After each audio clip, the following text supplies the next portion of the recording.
ஓம் சக்தி தாயே துணை. என் அன்பு குழந்தையே, இன்று உன் விதியை பற்றி உன் அன்னை சொல்ல வந்தேன்.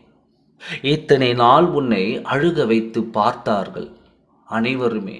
இனிமேற்கொண்டு நீ சிரிப்பதை பார்க்க வேண்டும் என்று உன் விதியை நான் மாற்ற இருக்கிறேன். அதற்கு இந்த நாள்தான் ஆரம்பம் என்பதை மனதில் பதிய வைத்துக்கொள். உன் வாழ்க்கையில் நடந்ததற்கு அளவில்லாமல் போய்விட்டது.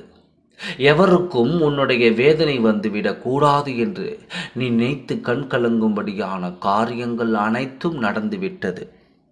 மனிதர்கள் மட்டுமல்லாமல் கெட்ட தீய ஆத்மாக்களும் கூட உனக்கு கெடுதல் நினைத்து கொண்டு அதனுடைய காரியங்களையும் அதன் சாதித்து கொண்டது.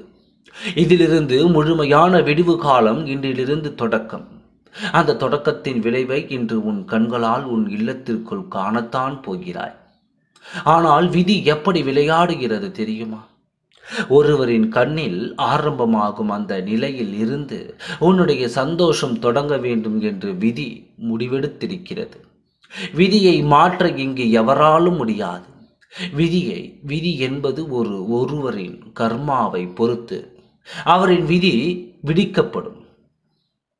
அப்படி விதிக்கப்பட்ட உன் விதிதான் இப்பொழுது இவர்களின் கண்ணீரில் ஆரம்பமாகும். உன் சந்தோஷம் இதை தடையில்லாமல் உனக்கு இன்று கிடைத்தே தீரும். யாருடைய அழுகையின் ஆரம்பம் என் சந்தோஷத்திற்கு ஆரம்பம் தாயே என்று கேட்கிறாயா? ஆம் குழந்தையே, அதுதான் விதி என்றால் எவராலும் மாற்ற முடியாது. அந்த அழுகையின் குரல் யாருக்கு சொந்தமானது தெரியுமா? உனக்கு தீய வினைகளை கொடுத்து உன் இல்லத்திற்குள் கெட்ட ஆத்மாக்களை அனுப்பி வைத்து உன்னுடைய கண்ணீருக்கு காரணமானவர்களின் கண்ணீர் சத்தம் என்று உனக்கு கேட்ட பிறகுதான் உன் வாழ்க்கையின் நல்லதுகள் உனக்கு தொடக்கமாகும். தடைகள் இன்றி நீ இதை பெற்றுக்கொண்டு இன்றிலிருந்து உன் வாழ்க்கையை தொடங்கு. இனி உன்னுடைய வாழ்க்கையை அழிக்க எவரும் இங்கே தயாராக இருக்க மாட்டார்கள். ஏனென்றால் நடப்பவை அத்தனை பேருக்கும் பார்க்க போகிறார்கள்.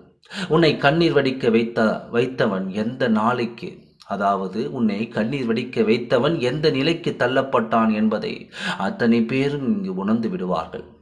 உனக்கு யாராலும் இனி எந்த பிரச்சனையும் இல்லாமல் உன் வாழ்க்கையை நீ சுமூகமாக நடத்துவாய். உன் எண்ணத்தை என்றும் தூய்மையாக வைத்துக்கொள். எண்ணம் போல வாழ்க்கை என்பதை உன் மனதில் பதிய வைத்துக்கொள். நல்லதே நடக்கும். ஓம் சக்தி தாயே துணை. நன்றி, வணக்கம்.